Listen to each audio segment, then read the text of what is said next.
नमस्कार दोस्तों, स्वागत है आपका मेरे चैनल गोविंद गोपाल में फिर से एक बार। दोस्तों आज इस वीडियो में हम बात करेंगे शिक्षा मित्रों को लेके दो अपडेट हैं और साथ ही साथ एक बेसिक शिक्षा की खबर है जो हर शिक्षक, शिक्षा मित्र और अनुदेशक को जानने के लिए ये ज़रूरी है। और वो ज़रूरी इसलिए भी है क्योंकि अब उसकी अवधि बस एक दिन रह गई है, यानी 19 दिसंबर से पहले वो खबर आपको पता चल जानी चाहिए। 19 दिसंबर के बाद उसका कोई औचित्य नहीं रहेगा। तो प्लीज़ इस वीडियो को लास्ट तक ज़रूर देखिएगा।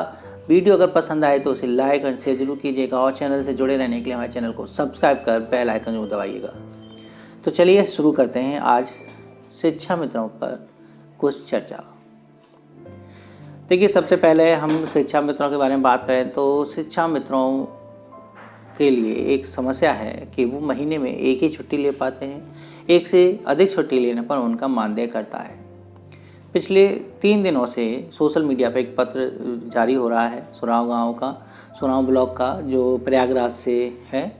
वहाँ के एक खंड शिक्षा अधिकारी ने पत्र जारी कर दिया है। वहाँ पर लिखा हुआ है शीर्षक में कि शिक्षक, शिक्षा मित्र, अनुदेशक के लगातार 4 दिन अवकाश लेने के संबंध में। उसमें उन्होंने यही हेडिंग डाली है, यही मैटर है। एक ऑफिशियल लेटर की जो होती है वही उसमें है कि अब शिक्षक, शिक्षा मित्र हो, अनुदेशक, अगर उन्हें 4 दिन तक अवकाश चाहिए तो वो अपने हेड से लेंगे। हेड हमेशा अपने छुट्टियां जो है ABA से अप्रूव कराएंगे। 4 दिन से अधिक की छुट्टियां होंगी तो चाहे शिक्षक हो, चाहे हेड हो, चाहे शिक्षा मित्र हो, चाहे अनुदेशक हो, वो जो है ABS से अप्रूव कराएंगे। इस पत्र को वायरल किया गया ये कह के कि शिक्षा मित्रों को 4 दिन की छुट्टियां जो है वैलिड हो गई हैं। 4 दिन अगर वो लगातार शिक्षा की छुट्टी लेता है एक महीने में या कम भी लेता है, एक से ज़्यादा लेता है, तो उसका जो है मानदेय नहीं कटेगा। इस पत्र में कहीं भी ऐसा नहीं लिखा है कि शिक्षा मित्र अगर 4 दिन की छुट्टी लेता है तो उसका मानदेय ना काटा जाए। एक ऑफिशियल लेटर के अकॉर्डिंग इसमें वो बात छुपी हुई है। ABS महोदय ने सिर्फ इस बात का जो है परमिशन दी है, या इसके लिए इस बात का ऑर्डर दिया है कि अब शिक्षा मित्र एक से ज़्यादा अगर छुट्टी लेता है, वैसे जब उसका जैसे मानदेय कटता है, अब तक जिन्होंने भी एक से ज़्यादा छुट्टियां ली होंगी किसी महीने में तो उनका मानदेय कटा होगा। तो मानदेय कट रहा एक अलग टॉपिक रहा, लेकिन अगर वो अब एक से ज़्यादा छुट्टी या एक भी लेते हैं तो भी उन्हें मानव क्षमता पोर्टल पर ही लेनी होगी। तो वो ऑफिशियल लेटर सिर्फ इस बात का है कि कोई भी शिक्षा मित्र, शिक्षक, अनुदेशक मानव संपदा के अतिरिक्त कहीं कैसे भी अवकाश ना ले।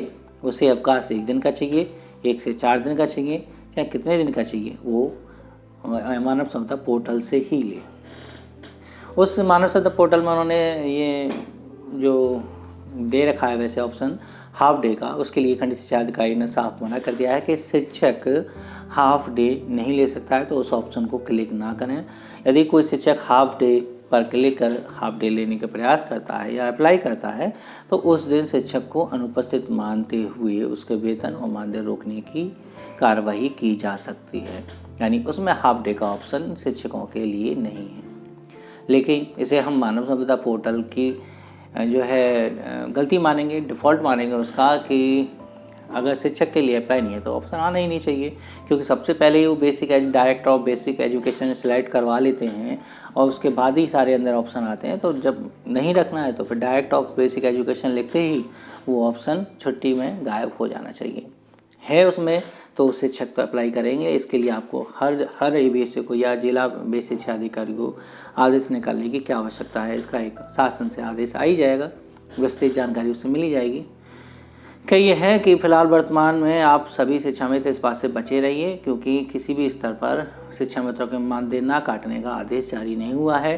जितेंद्र सहाय जी महानिदेशक जी से मिले थे, लेकिन उधर से भी कोई भी ऐसा आदेश नहीं आया है।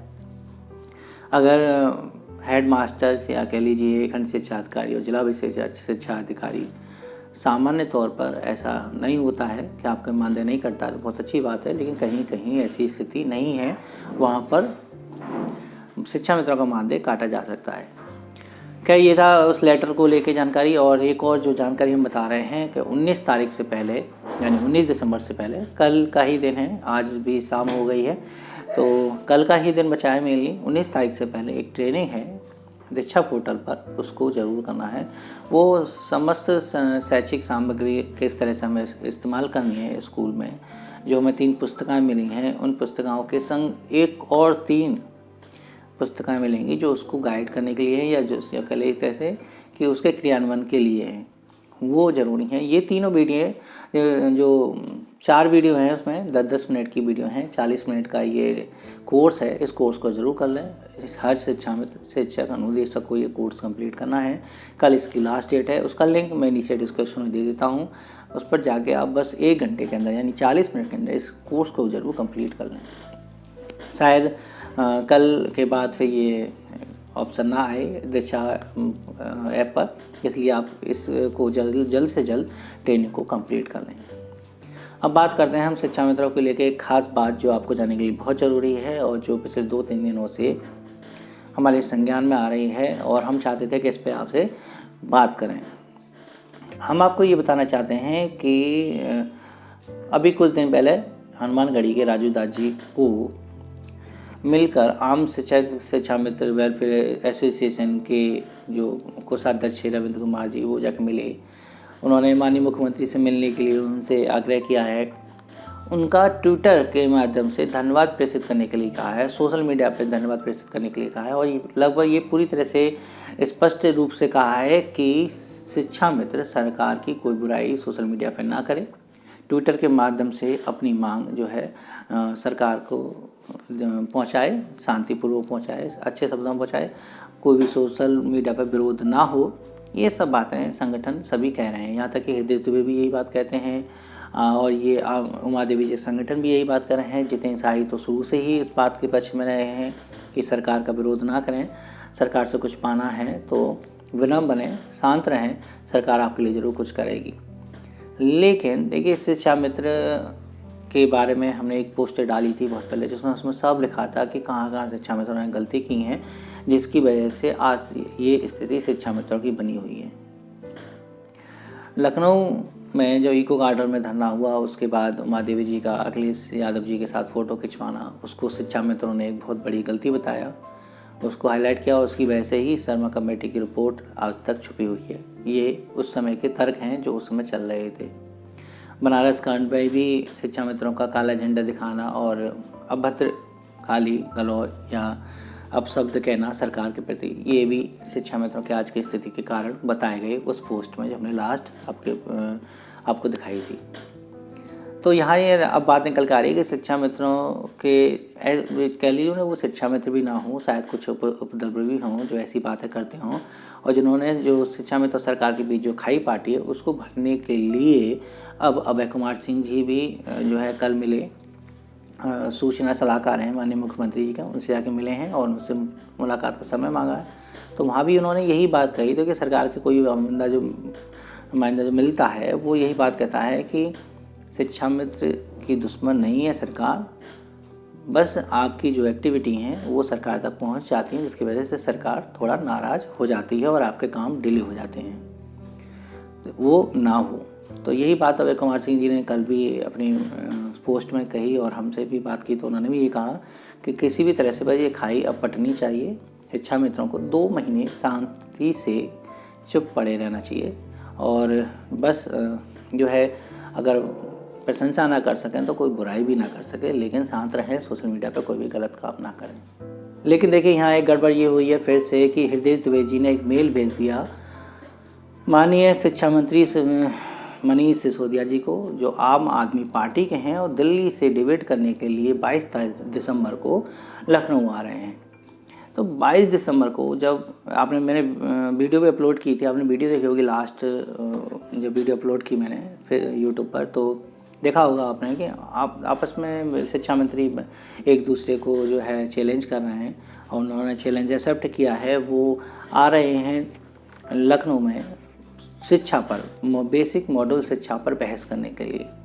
तो वहाँ पर जब ये दोनों बड़े बड़े पद हैं भाई, मंत्री जी हैं और आपस में डिबेट करेंगे, उससे पहले ही हृदय दुबे जी ने मेल भेजा है और सभी शिक्षा मित्रों से भी कहा है कि मनीष सिसोदिया जी को मेल भेजें कि जब आप आएँ तो शिक्षा मित्र के बारे में ज़रूर बात करें कि यहाँ एक ऐसा पीड़ित व्यक्ति भी है जो विगत 20 वर्षों से काम कर रहा है। आज की वर्तमान सरकार की नीतियों की वजह से शिक्षा मित्र तिल के मर रहा है। 4000 से शिक्षा मित्रों की मौत हो चुकी हैं। इस संबंध में मैंने पिछली वीडियो में आपको बताया भी था कि उनका क्या लेटर है, पूरा देखा था आपने, ना देखा हो तो लास्ट वीडियो पर जाके देख सकते हैं। तो कुल मिला के खुद अपनी पीड़ा उन्होंने मनीष सिसोदिया जी के सामने रख दी है। यहीं फिर से गलती होने जा रही है कि विपक्ष को अपनी कमियों को क्यों बताया जा रहा है। अभी आम आदमी पार्टी का तो यूपी में कोई है ही नहीं, बस आगामी विधानसभा चुनाव में आम आदमी पार्टी यानी आप पार्टी जो है चुनाव लड़ने की पूरी तैयारी में है, मुख्यमंत्री बनने की तैयारी में है। तो यहाँ से शिक्षामित्र कई बार यही गलती कर दवाते हैं कि सरकार के एंटी यानी सरकार के विपक्ष में जाके पहुँच जाते हैं। उमा देवी जी का इको गार्डन में धरना प्रदर्शन करना, फिर सपा जी के पास जाना, एंटी पार्टी यानी विपक्ष पार्टी के पास जाना, फिर खुद शिक्षा मित्रों का एमएलसी के चुनाव में कूद जाना, खुले मन से दूसरी पार्टी को सपोर्ट करना, और अब एक ऐसे व्यक्ति जिनका हमारे राज्य से कोई संबंध ही नहीं है, वो पहली बार हमारे राज्य में किसी ऐसी डिबेट में आ रहे हैं और उनके पास सीधे जाके अपने यहाँ की पोल खोलना कि हमारे यहाँ व्यवस्था सब कुछ अच्छी है, बस हम खराब हैं, हमारी स्थिति ज़्यादा खराब है और आप माननीय मुख्यमंत्री से इस बात को कहिए। तो वो भाई वहाँ पर सिफारिश करने नहीं आ रहे हैं, वो शिकायत करने आएंगे, डिबेट करेंगे। तो हमें कोई भी ऐसा वीक पॉइंट उनको नहीं देना था जो कि हमारे मुख्यमंत्री जी और बेसिक शिक्षा राज्य मंत्री जो हैं हमारे डॉक्टर सतीश देव जी पर कोई भी बात भारी पड़े। ऐसा नहीं है, बहुत कुछ यूपी में शिक्षा को लेकर विकास हो रहा है और मैं तो ये कहता हूँ कि इस डिबेट का कोई औचित्य ही नहीं है। किस बेस पर ये डिबेट हो रही है आप देखिए कि आम आदमी पार्टी 2014 में दिल्ली में चुनाव लड़ी, ज़्यादा दिन सरकार नहीं चली क्योंकि कांग्रेस के गठबंधन के बाद उन्होंने रिजाइन दे दिया। दोबारा 2015 में सरकार आई, 70 में से वो 67 जो है सीट लेके आई, 3 बीजेपी को चली गई। तब उन्होंने 5 साल दिल्ली में खूब काम किया है। उसके बाद 2020 में फिर चुनाव जीता, 62 सीट आई, 8 सीट जो हैं बीजेपी को गई और फिर उन्होंने अभी लगभग जब से सरकार काम कर ही रही है। तो दिल्ली में बेसिक शिक्षा में बहुत सुधार हुआ है, प्राइमरी स्कूल बहुत अच्छे हुए हैं, मॉडल स्कूल बन चुके हैं, इस बात में कोई दो राय नहीं है। अच्छी बात है, आपने दिल्ली में विकास करा दिया, बहुत अच्छी बात है, लेकिन आपको समय पूरा मिल गया, 5 साल मिल गए, उसके अतिरिक्त कुछ और समय मिल गया। जो 2020 में आप मुख्यमंत्री बने उसके बाद फिर आपने और काम करा दिया। लेकिन आप यहाँ बहस करने आ रहे हैं यूपी में बहस करने का क्या तात्पर्य, जबकि अभी यूपी में बीजेपी की सरकार को बने हुए 3 साल भी पूरे नहीं हुए हैं और 3 साल में भी 1 साल सा ये कोरोना में चला गया जिसमें कोई भी काम मुश्किल से हो पा रहा है। इंफ्रास्ट्रक्चर पर ज़रूर काम चला कोरोना में, लेकिन बुनियादी शिक्षा पर अभी काम नहीं चला है, वो केवल ऑनलाइन चल रहा है।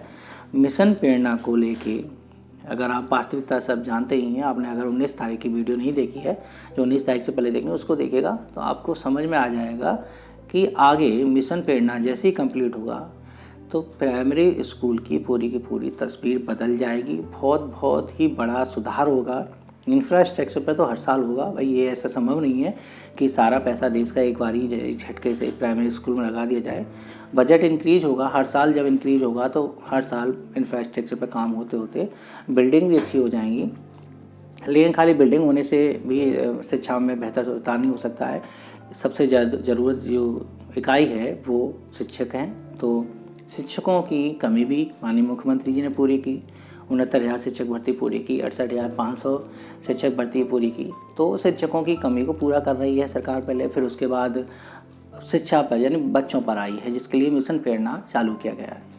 इंफ्रास्ट्रक्चर, शिक्षक, फिर बेसिक बच्चों के लिए मिशन प्रेरणा, ये तीनों ही बेसिक शिक्षा के बहुत ही बड़े बदलाव की ओर जा रहे हैं। लेकिन अभी सरकार को जहाँ 2 से 2.5 साल भी नहीं मिले ढंग से, वहाँ पर आप 6 साल लगभग काम करके आ रहे हैं और डिबेट करना चाह रहे हैं कि हमारे स्कूल ऐसे हैं और आपके स्कूल ऐसे। यूपी सरकार को 2022 तक जो ही टाइम देके देखिए और तब देखिएगा कि यूपी में बेसिक शिक्षा का क्या स्ट्रक्चर रहेगा, क्या जो है स्थिति होगी। दिल्ली की स्थिति और यूपी की स्थिति में बहुत बड़ा अंतर है, भौगोलिक तरीके से, आर्थिक तरीके से, सब तरीके से आप बेहतर जानते हैं।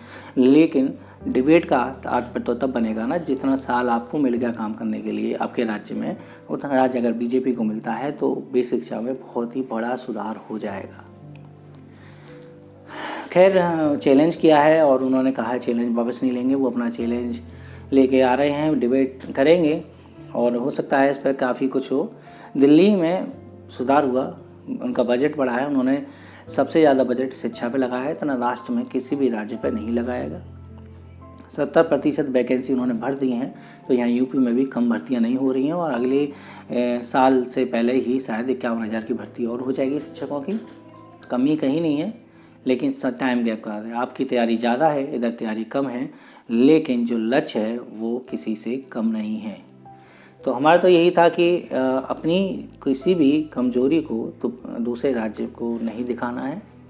हम सामने वाले के सामने कमज़ोर नहीं बनेंगे। घर की बात है, घर में चाहे हम कितने भी आपस में लड़े कमज़ोर हो, लेकिन जब बाहर का आदमी हमारे आके स्थिति को चैलेंज करे तो सबको एकजुट होना चाहिए। यहाँ तक कि शिक्षा मित्र को भी इस समय सरकार के साथ खड़ा होना चाहिए और कहना चाहिए कि नहीं, हम आपके इस कार्य में साथ हैं, आप डिबेट करिए और आप भविष्य में भी हम बेसिक शिक्षा को पटरी पर लाने के लिए और बेहतर बनाने के लिए आपके साथ तन मन धन से लगे हुए हैं।